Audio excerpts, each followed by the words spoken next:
మీకు తెలుసా, మనం నిత్యం కొలిచే గ్రామ దేవతల పేర్ల వెనుక దాగి ఉన్న లోతైన అర్థాలు ఏంటో?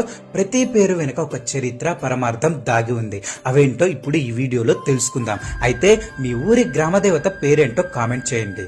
పోలేరమ్మ. గ్రామం పొలిమేరలో అంటే సరిహద్దులో నిలిచి ఊరిని కాపాడే తల్లి. అందుకే ఈమె పొలిమేరమ్మ కాస్త పోలేరమ్మ అయ్యింది. ఎల్లమ్మ.